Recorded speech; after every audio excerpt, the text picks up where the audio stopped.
To što hoćemo da uradimo, najbolje radimo tako, na 1, 2, 3. Mislim, uvijek ima nešto, kao da se interveniše, ali kao uglavnom se uživa.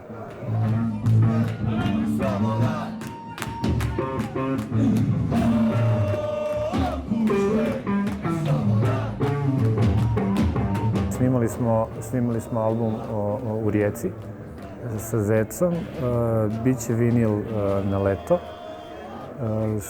Super zvuči i zadovoljni smo jako.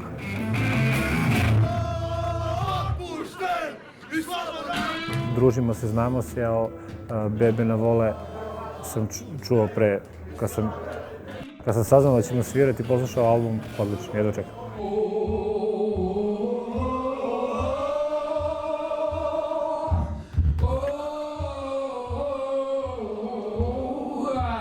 Ova kombinacija Straight Mickey and the Boys, Stuttgart Online i Bebe na vole mi se sviđa zato što ima kontrasta pa neće biti dosadno.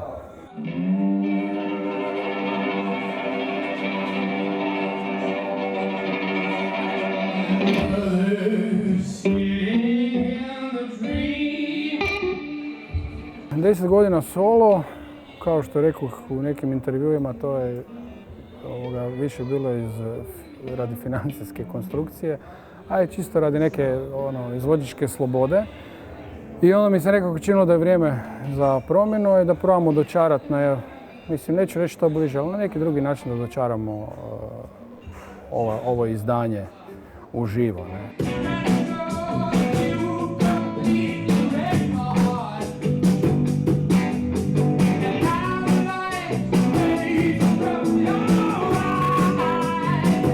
To je meni želja bila zapravo barem 12 godina, maštam o tome da imamo, sad ćemo vidjeti, da će večeras biti noćna mora ili se ostvario san, da imam tu varijantu da nije pravi bubanje, nekako sam se zasitio tog bendovskog zvuka. Nekako mi je to u jednom trenutku mi se desio neki switch u glavi, rekao sam ne mogu nazad više na taj trio, 4, šta god, nekako mi to preograničavajuće.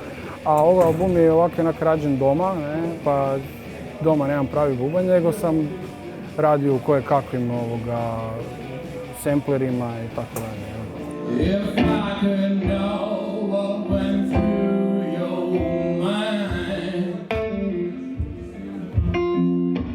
Izašao je nedavno Time of Great Depression, to je presjek 10 godina mog rada.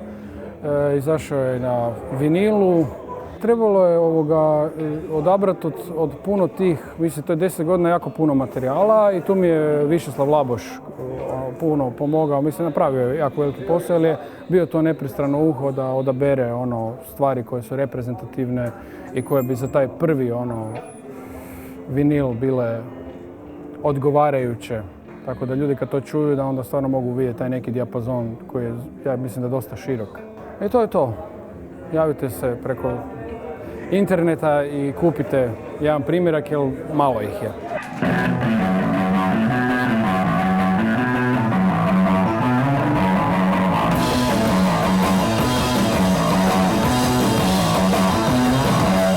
Svakako podržavamo inicijative ovog tipa.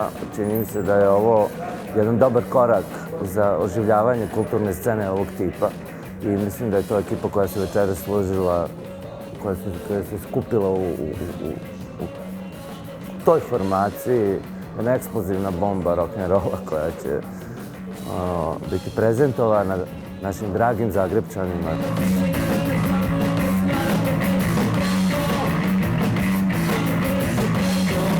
Za sada su tu 4 singla koje smo uradili u saradnji sa našim kolegama sa scene također. I to je neki tip našeg funkcionisanja trenutno i verovatno će se pojaviti još 4 ili 5 takvih pesama do kraja, do završetka tog trećeg albuma koji se zove Stuttgart na vezi. Sve smo naravno objavili preko Bandcamp platforme koja omogućava taj sukcesivni način objavljivanja, jer se Kad ubacite jedan fail, Bandcamp je prosto takva platforma koja vam omogućava da punite to do kraja kad i koliko vi želite. Tako da je to neki novi način za koji smo sigurni da smo mi prvi koji smo to uradili. I funkcioniše, znaš, band je stalno u žiži, u centru pažnje, priča se, ti stalno izdaješ single spot i nekako u ovom vremenu koje jede sve informacije, ja tvrdim da informacija traje onoliko koliko se zadržava na timelineu Facebooka, a to je pola sata, znaš, tako da ti u suštini moraš stalno moraš da si tu, da si sve prisutan ukoliko želiš da se baviš ovim najlepšim poslom na svijetu.